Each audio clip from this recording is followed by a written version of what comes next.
ভালোবাসার টানে নাকি মানুষ বহু পথ পাড়ি দেয়, কিন্তু এক অবুঝ পাখি যদি ভালোবাসার মানুষটিকে দেখতে ৪,০০০ কিলোমিটার সমুদ্র সাঁতরে ফিরে আসে, তা শুনতে হয়তো রূপকথা মনে হতে পারে, কোনো মানুষের গল্প নয়, এক প্রবীণ রাজমিস্ত্রি আর সমুদ্রের এক ডানাহীন পাখির অকৃত্রিম বন্ধুত্বের গল্প, যা ছাড়িয়ে গেছে কল্পনার সব সীমানা। ২০১১ সাল ব্রাজিলের ইলহা গ্রান্দে দ্বীপের অবসরপ্রাপ্ত রাজমিস্ত্রি ও খণ্ডকালীন জেলে জোয়াও পেরেরা ডি সুজা সমুদ্র সৈকতে খুঁজে পান এক মুমূর্ষু পেঙ্গুইন। ক্ষতিকারক তেলে ভেজা পাখিটি তখন মৃত্যুর প্রহর গুনছিল। জোয়াও পরম মমতায় তাকে উদ্ধার করে ঘরে নিয়ে আসেন। পুরো ১ মাস ধরে গা থেকে তেল পরিষ্কার করেন, নিজ হাতে মাছ খাইয়ে চাঙ্গা করে তোলেন তাকে। নাম রাখেন ডিনডিম। এদিকে ডিনডিম সুস্থ হওয়ার পর ফেব্রুয়ারি থেকে মার্চ মাস পর্যন্ত উধাও হয়ে যায়।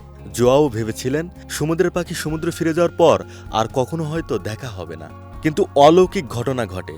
জুন বা জুলাই মাসে ডিনডিম আবার ফিরে আসে জোয়াওয়ের সেই ছোট্ট ঘরে। এভাবেই বেশ কিছু বছর একই ঘটনা ঘটে। অন্যদিকে ব্রাজিলীয় বায়োলজিস্ট অধ্যাপক পাওলো কারভালহোর এই ঘটনা নজরে আসলে ডিনডিম ও জোয়াওয়ের এই অবিশ্বাস্য আচার ব্যবহার নিয়ে বিশদ গবেষণা করেন। অধ্যাপক পাওলো গবেষণা করে দেখেন, বংশবৃদ্ধির মৌসুমে পেঙ্গুইনটি পাড়ি জমায় প্রায় ৪,০০০ কিলোমিটার দূরে আর্জেন্টিনা ও চিলির পাতাগোনিয়া উপকূলে।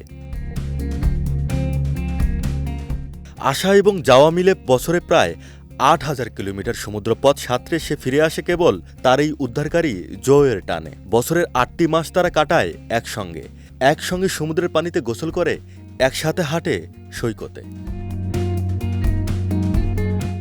কোনো অপরিচিত মানুষ কাছে এলেই যেখানে ডিনডিম রেগে ঠোকর দেয়, সেখানে জোয়াওকে দেখলেই সে আনন্দে শব্দ করে ডানা নাড়াতে থাকে। প্রাণী বিশেষজ্ঞদের মতে বন্য পেঙ্গুইনের সাথে মানুষের এমন আবেগঘন ও দীর্ঘস্থায়ী পারিবারিক সম্পর্ক বিশ্ব ইতিহাসে বিরল। নিঃস্বার্থ ভালোবাসা যে ভৌগোলিক সীমানা আর প্রজাতির দেয়াল মানে না, ব্রাজিলীয় রাজমিস্ত্রি জোয়াও আর পেঙ্গুইন ডিনডিম যেন সমুদ্রের নোনা জলে লিখে গেছেন সেই ভালোবাসার এক অবিনাশী মহাকাব্য।